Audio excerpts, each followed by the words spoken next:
அனைவருக்கும் வணக்கம். ஓம் நமச்சிவாயா. இன்னைக்கு நம்ம பார்க்க போகிற டாபிக் வந்து மாங்கல்ய தோஷம். மாங்கல்ய தோஷம்னா கணவனை இழக்கிறதுன்னு வச்சுக்கிட்டாலும் சரி, இல்லை பிரிகிறது, குடும்ப வாழ்க்கை நல்லா இல்லாமல் இருக்கிறது, இந்த மாதிரி அமைப்புகள் வருங்க. பொதுவாக வந்து 8ஆம் இடம் ஆயுள் ஸ்தானம்னாலும் பெண்களுக்கு வந்து மாங்கல்ய ஸ்தானம் அப்படின்னு மூல நூல்களில் வந்து குறிப்பிடப்பட்டிருக்குது. 8ஆம் இடத்துல செவ்வாய் அமர்ந்திருக்கிறது. செவ்வாய் தோஷம், மாங்கல்ய தோஷம். 8ஆம் இடத்துல சனி செவ்வாய் தொடர்பு பெறும்போது அந்த 8ஆம் இடம் நசியும் அப்படிங்கிற அடிப்படையில் வந்து ஆண்களுக்கு ஆயுளும் பெண்களுக்கு ஆயுள் மற்றும் மாங்கல்ய ஸ்தானமாக அது இருக்கிறதுனால கணவனை பாதிக்கும் அப்படிங்கிறது வந்து மூல நூல்களோட விளக்கம். இப்போ அதை நம்மளுடைய சுபத்துவ பாவத்துவ அமைப்புகளில் வந்து எப்படிங்கிறத தான் நம்ம பார்க்க போகிறோம். ஒரு 2 ஜாதகத்தை போட்டு எல்லாத்துக்குமே இது நடந்துருமா, 8ஆம் இடத்துல செவ்வாய் இருந்தாலே மாங்கல்ய தோஷம் செவ்வாய் தோஷம் தானா, எல்லாருக்குமே குடும்பம் பிரிஞ்சிருமா, கணவர் இறந்துருவாரா அப்படிங்கிறத ஒரு 2 ஜாதகம் சுபத்துவம் பாவத்துவம் அடிப்படையில் போட்டு வந்து நம்மளுடைய மெத்தடில் வந்து இன்றைக்கி வந்து நம்ம மேலே விளக்க போகிறோம். பொதுவாக வந்து 8ஆம் இடத்துல செவ்வாய் சனி இந்த மாதிரி பாவிகள் அமர்றது வந்து மாங்கல்ய தோஷம் அப்படிங்கிறத வந்து தெரிஞ்சுக்கோங்க. இப்போ வந்து பாவத்துவமான ஜாதகத்தை போட்டுருந்தோம். ஃபஸ்ட்டு வந்து ஒரு கட்டம் போட சொல்கிறோம். பாவத்துவமான ஜாதகம் 2, 7, 8. 8ஆம் இடம், 2ஆம் இடம், 7ஆம் இடம். பொதுவாக வந்து 8ஆம் இடம் 2ஆம் இடம் ஒரு கனெக்ட் வந்துடும், நேரடி பார்வையில் கனெக்ட் வந்துடும். 7ஆம் இடம் ஏன் பார்க்குறோம், கணவர்னு வரும்போது 7ஆம் இடத்தையும் பார்க்கணும்ல. 8ஆம் இடம் வீக்காக இருக்குது, 7ஆம் இடமும் சேர்ந்து வீக் ஆகும்போது, காரகனான சுக்கிரனும் வீக் ஆகும்போது தான் கணவருடைய, அதுவும் அவருடைய சுய ஜாதகத்தை பொறுத்து தான் உயிரிழப்புகள்லாம் பார்க்க முடியும். மனைவியோட ஜாதகத்திலே பதிஞ்சிருமானா அப்படி சொல்ல முடியாதுங்க. நீங்கள் நடைமுறையில் வந்து ஜாதகங்களை பல்லாயிரக்கணக்கான ஜாதகங்களை பார்க்கும்போது தான் அதில் உள்ள டிஃப்ரென்ஸ் தெரியும். எல்லாருடைய ஜாதகத்திலையும் அப்படிலாம் பதியப்பட்டிருக்காது. நம்மளுடைய சுய ஜாதகம் தான், எல்லாத்துக்குமே சுய ஜாதகம் தான். அவருடைய ஜாதகத்திலையும் அவருக்கு ஆயுள் இழப்பு இருந்தால்தான் மனைவிக்கு இந்த மாதிரி தசைகள், இந்த 8, 2 இந்த காம்பினேஷனில் வரும்போது மரணம் அந்த மாதிரி விஷயங்களை வந்து அவங்க கொடுப்பாங்க. அதுவும் 7ஆம் அதிபதி சுக்கிரன் அவங்களாம் வலுவிழந்து இருக்கணும், அந்த மாதிரி நேரங்கள்லாம் தான் நடக்கும். அப்படி இல்லை, கணவருக்கு ஆயுள் தீர்க்கமாக தான் இருக்கு அப்படின்னா பிரிவு, டைவர்ஸு, இல்லை கணவனுக்கும் நல்ல தசா புத்தி தான் நடக்குது, அப்போ இன்னொரு இடங்கள்ல வந்து இவங்களை பிரிஞ்சு வேலை பார்த்துட்டு இருப்பார், சுப பிரிவாக பிரிக்கும். இந்த மாதிரி தான் நம்ம வந்துடணும். இப்போ வந்து பாவத்துவ அமைப்புல ஃபஸ்ட்டு கட்டத்தை போட சொல்கிறேன். முதல் கட்டம் வந்துக்கிட்டு இருக்குது. லக்னத்திலே கேது இருக்கிற மாதிரி போட்டிருக்கேன். 2ஆம் இடத்துல சனி, 3ஆம் இடத்துல சந்திரன், ஒளி குறைந்த சந்திரன், அமாவாசையை நெருங்கிட்டு இருக்கிற சந்திரன், 4ஆம் இடத்துல நீச்ச சுக்கிரன், 5ஆம் இடத்துல குரு, அதுக்கப்புறம் நீச்ச சூரியன், 2 பேருமே நீச்ச சுக்கிரனோட வீட்டில் உட்காந்துருக்காங்க. 6ஆம் இடத்துல புதன், 7ஆம் இடத்துல ராகு, 8ஆம் இடத்துல செவ்வாய். இதுதான் ஜாதகம். இந்த ஜாதகம் வந்து ஒரு மாடல் கட்டம் தான். மாடல் கட்டம் தெரிஞ்சுக்கோங்க. இப்போ இந்த செவ்வாய் வந்து 8ஆம் இடத்துல இருக்காரு. செவ்வாய் தோஷமா, தோஷம்தான். தசை வரல, தோஷம் கிடையாது. ஒரு குரு பார்த்துட்டாரு, தோஷம் கிடையாது. செவ்வாய் சுபத்துவம் அடைஞ்சிட்டாரு, தோஷம் கிடையாது. இப்படி தான் நம்ம எடுத்துக்கிடணும். இயல்பாக இருக்கும் போது, ஒரு பாவிங்கிற முறையில் இயல்பாக இருக்கும் போதும் பாவத்துவமாக இருக்கும் போது தான் அவர் எந்த ஆதிபத்தியத்துக்கு இருக்கிறாரு, எந்த வீட்டில் இருக்கிறாரு, அவர் அந்த லக்னத்துக்கு நல்லவரா கெட்டவரா, இத்தனை விஷயங்களை பார்த்து தான் நம்ம வரணும். இப்போ மிதுன லக்னத்துக்கு அவர் 6ஆம் அதிபதியாக வரக்கூடியவர், நல்லது செய்கிற கிரகம் கிடையாது. அப்படியே 8ஆம் வீட்டில் போய் உச்சனா உட்காந்துருக்காரு. நேராக இந்த லக்னத்துக்கு அட்டமாதிபதியான சனியுடைய நெருக்கமான டிகிரி பார்வைன்னு வச்சுக்கோங்க. அப்போ 8ஆம் இடத்துல செவ்வாய் இருக்கிறது மாங்கல்ய தோஷம்தான், செவ்வாய் தோஷம்தான். தசையும் பார்த்தீங்கன்னா பூரா 3ஆம் பாதத்தில் பிறந்த மாதிரி போட்டிருக்கேன். 8 வயசு வரைக்கும் சுக்கிர தசை, 14 வயசு வரைக்கும் சூரிய தசை, 24 வயசு வரைக்கும் சந்திர தசை, 24லேருந்து 31 வயது வரைக்கும் ஒரு பெண்ணுக்கு திருமணம் ஆகக்கூடிய 24 வயதிலிருந்து 31 வயது வரைக்கும் இந்த செவ்வாய் தசை வர்ற மாதிரி போட்டுக்கோங்க. இந்த மாதிரி நேரம் மேக்சிமம் 31 வயதுக்கு மேலே திருமணம் பண்ணுறது நல்லது. ஆனால் ஒரு பெண்ணை பெற்றவங்களுக்கு தான் அதோடைய இது தெரியும். 31 வயசு வரைக்கும் நம்ம ஈஸியாக சொல்லிட்டு போயிடலாம். ஒரு ஜோதிடர் 24 வயசுலேருந்து 31 வயசு வரைக்கும் இப்படி தசை நடக்குது, நீங்கள் 31 வயசில் கல்யாணம் பண்ணுங்கங்கச்சில அந்த பெண்ணுடைய இது வந்து நம்ம அதையும் வந்து கொஞ்சம் யோசிச்சு தான் சொல்லணும். ஜோதிட ரீதியாக பார்த்தா பண்ணக்கூடாதுங்க இந்த மாதிரி ஜாதகங்களில். என்ன காரணம், இந்த பொண்ணுக்கு பார்த்தீங்கன்னா 7ஆம் இடத்துல ராகு அமர்ந்து 7ஆம் வீடு கெட்டு போச்சு. 7ஆம் அதிபதினு சொல்லக்கூடிய குரு அவருக்கு பிடிக்காத வீட்டில், அதாவது வந்து கோணத்தில் தான் உட்காந்துருக்காரு. ஒரு இயற்கை சுவர் கோணத்தில் இருக்கிறது நல்லதுன்னா கூட அவருக்கு பிடிக்காத வீட்டில் பகை பெற்று உட்காந்துருக்காரு. வீடு கொடுத்த சுக்கிரன் நீச்சம் அப்படிங்கிற வலிமையில் இருக்கிறாரு. குருவு நீச்ச சூரியனோட நெருங்கி இணைவில் இருக்கிறாருன்னு வச்சுக்கோங்களேன். அங்கே அஸ்தங்க தோஷத்திலேயே இருப்பார். அப்போ குரு வந்து வலுவிழந்து விட்டார். 7ஆம் அதிபதியும் வலுவிழந்து விட்டார். 7ஆம் இடமும் பாவத்துவம் அடைஞ்சிடுச்சு.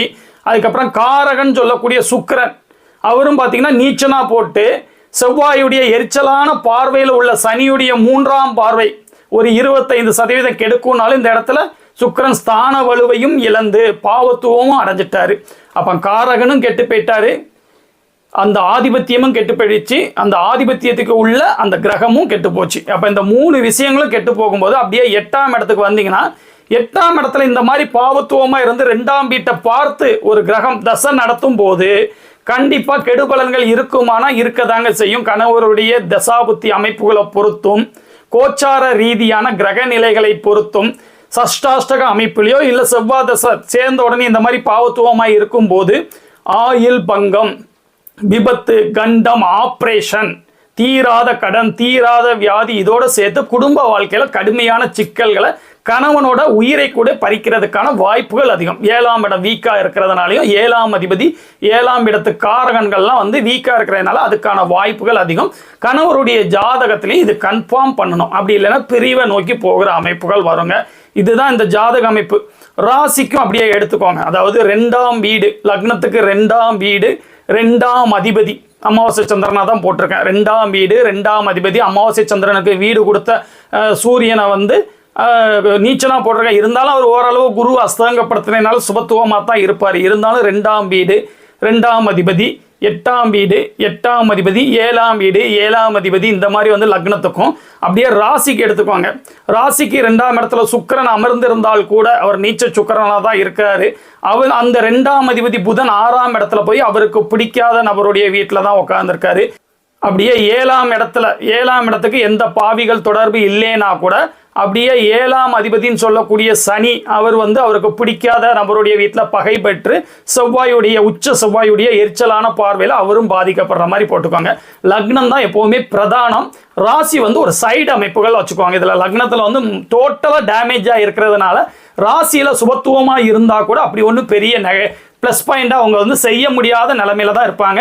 பருவத்தில் தசை வரணும். அதுக்கு தான் நான் வந்து இந்த பூரா 3ஆம் பாதத்தில் பிறந்த மாதிரி ஒரு போட்டிருக்கேன் மாடல் ஜாதகத்தில். தசை வரல, 60 வயசில் வருது, பிரச்சனை இல்லை. 60 வயசில் கணவர் பெரிய வேண்டிய அமைப்புகள் இருக்கும். நன்றாக வாழக்கூடிய வயசில் தானே அது வரக்கூடாது.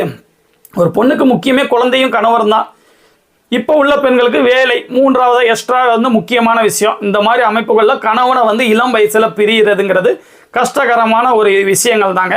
இந்த மாங்கல்ய தோஷத்தை தான் வந்து நம்ம என்ன பண்ணிட்டாங்கன்னா மாங்கல்ய தோஷம் 8ஆம் இடத்துல செவ்வாய் இருந்தாலே மாங்கல்ய தோஷம் போட்டு அந்த தசை வருதா இல்லையா, அவங்க சுபத்துவமாக இருக்கிறாங்களா இல்லையா, எந்த வயசில் அந்த தசை வருது, இந்த லக்னத்துக்கு அவர் செவ்வாய் நல்லது செய்கிறவரா கெட்டது செய்கிறவரா, எந்த ஆதிபத்தியத்துக்கு வர்றவர் 8ஆம் வீட்டில் உட்காந்துருக்காரு, இதை பற்றி எதையுமே பார்க்காம 8ல் செவ்வாய் இருந்தாலே மாங்கல்ய தோஷம். நான் சொன்ன இந்த மாடல் கட்ட மாதிரி யாராவது ஒரு நபர்களுக்கு வந்து நடந்திருக்கும், கணவனை பிரியக்கூடிய அமைப்புகள் வந்திருக்கும். அப்போ 8ஆம் இடத்துல செவ்வாய் உள்ள அனைத்து விதத்துக்கும் அதே ரூல்ஸை போடு அப்படின்னு சொல்லிட்டு அந்த மாதிரி ஒரு அமைப்புகளில் வந்தது தான் வந்து இந்த செவ்வாய் தோஷம் மாங்கல்ய தோஷம்லாம். அனைவருக்கும் இது நடந்துருமானா நடக்காது. ஆனால் அனைவருக்கும் பரிகாரம் பண்ணி வந்து பணம் மட்டும் பார்த்துருந்தாங்க. இது வந்து நடந்துக்கிட்டு தாங்க இருக்குது.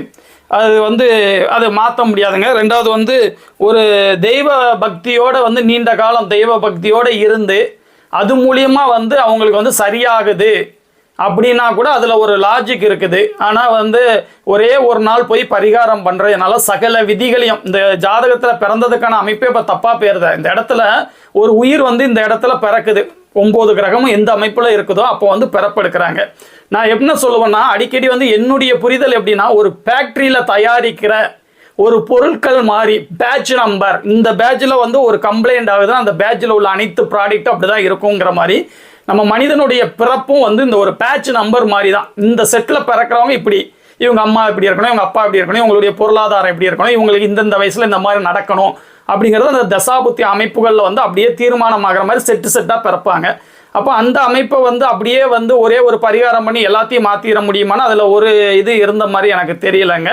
பரிகாரம் பண்ணுறதுலேயும் ஒரு இது இருக்குது, அதாவது ஒரு லிமிட்டேஷன் இருக்குது. இந்த கோயிலில் போங்கங்க, இதை பண்ணுங்கங்க அப்படின்னு சொல்லலாம், பரவாயில்ல. அதை விட்டுட்டு லட்சக்கணக்கில் பணத்தை வந்து இந்த இதில் வியாபார ரீதியாக சம்பாதிச்சுட்டு இருக்காங்கங்க. அதே மாதிரி மேட்ரிமோனியல் சைடு வந்துட்டிங்கனாலும் 8ஆம் இடத்துல செவ்வாய் இருக்குது, 8ஆம் இடத்துல ராகு இருக்குன்னா அதே 8ஆம் இடத்துல ராகு இருக்கிற மாதிரி அதே 8ஆம் இடத்துல வந்து செவ்வாய் இருக்கிற மாதிரி பையனை பார்த்து கல்யாணம் பண்ணாதான் நல்லா இருக்கும் அப்படிங்கிறது.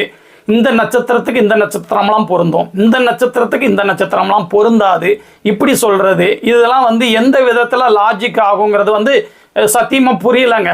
அதாவது நட்சத்திர அடிப்படையில் ஒன்று முடிவு பண்ணுறாங்கன்னா அப்போ 9 கிரகத்துக்கும் 12 வீடுகளுக்கும் அங்கே எந்தெந்த டிகிரியில் உட்காந்துருக்காங்க இத்தனை அமைப்புக்குமே வேலை இல்லாமல் போயிட்ட 27 நட்சத்திரத்திலே உலக மக்களை பிரிச்சுட்டு அந்த நட்சத்திரத்திலேயே எல்லாத்தையுமே கொண்டு போயிடலாம்ல, அப்படி கிடையாதுங்க. அதே மாதிரி வந்து நம்ம பண்ண முடியாது.